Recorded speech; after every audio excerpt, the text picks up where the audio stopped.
Are you facing a transition of medical care, perhaps from one major medical plan to another? The key is to continue credible coverage as defined by HIPAA, the Health Insurance Portability and Accountability Act. It doesn't matter what type of coverage you transition from or transition to, as long as it's medical coverage and it's deemed credible coverage by HIPAA.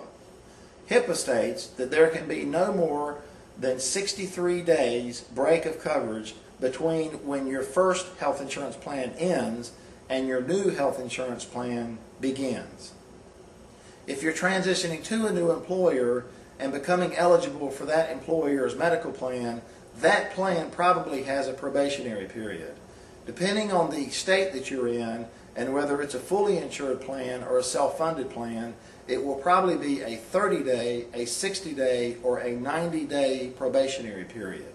If your plan is a 30 or a 60-day probationary period in North Carolina, and if the plan is fully insured, then your plan may allow you to go on the next day or the 31st or 61st day, or it may require you to go to become effective on the first of the next insurance month, usually the first of the next calendar month. Regardless of how or when you become eligible under the plan, the most you can be made to wait on a probationary period in the state of North Carolina for fully insured coverage is 90 days. So you must become eligible on the 91st day, provided that the rest of the policy provisions are also kept. If the probationary period, 30, 60, or 90 days, was counted within the 63-day break that HIPAA allows, a lot of us wouldn't make it. So HIPAA does not include the probationary period in counting the 63 days. When you do terminate from your existing plan, you'll receive a Certificate of Credible Coverage, or referred to as a CCC, or sometimes referred to as your HIPAA letter. It'll have about 11 pieces of information about your coverage from your previous plan. Your new carrier will need to have this information. So even if you've already enrolled for coverage under the new plan, you'll need to fax or email or just mail that information to your new carrier. It's your responsibility to get this in. When your new carrier receives your HIPAA letter, they should go into the system under your certificate or your policy number and eliminate the pre-existing condition language, because you've documented to them that you were out of your pre-existing condition period with your previous plan. You did not have a 63-day break in coverage, so you will be out of your pre-existing condition period with your new plan. You will be under the policy provisions of the new plan, but you will not have pre-existing conditions as long as you have satisfied the period of the new policy from your previous policy. Most carriers, group and individual, have what's called a 12-month pre-ex period.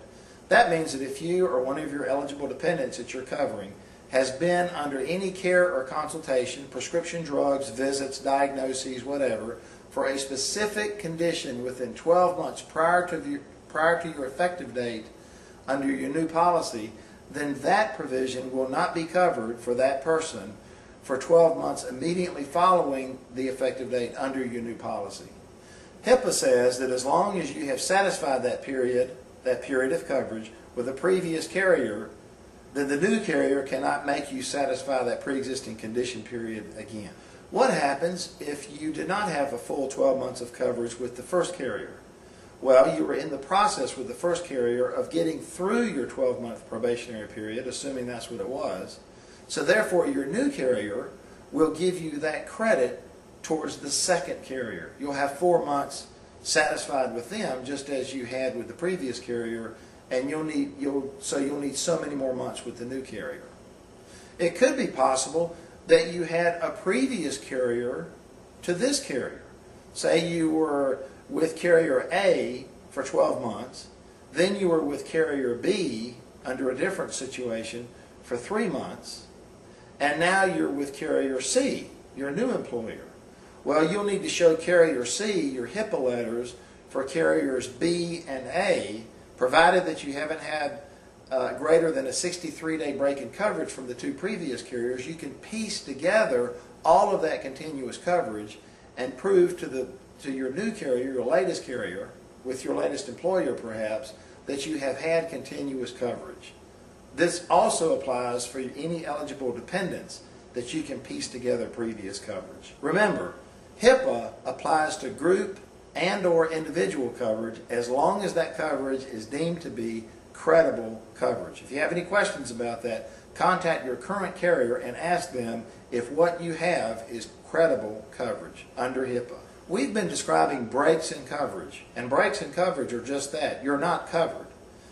If you have a short break in coverage, less than 63 days, on your new carrier that you're going to, you will not have pre-ex counted against you, provided that you meet all the qualifications.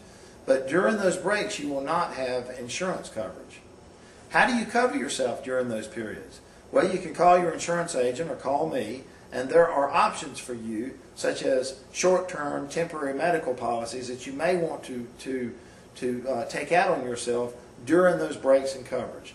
There also may be continuous coverage opportunities from your previous employment, such as North Carolina State continuation if your previous employer had less than 20 employees, or from a federal angle, you may be eligible for COBRA if your previous employer had 20 or more employees.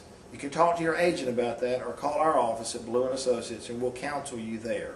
I hope that this presentation has been beneficial for you. You have options and you have rights. Always consult with your written materials from any insurance carrier you currently have or you're going to. Make certain that you have new coverage before you terminate any existing coverage. And if you have any specific information, please call your current carrier or your current agent or your next carrier that you're transitioning coverage to. Remember, what I've given you here are general guidelines. Please consult with your official company information from any carrier you're looking to transition from or to.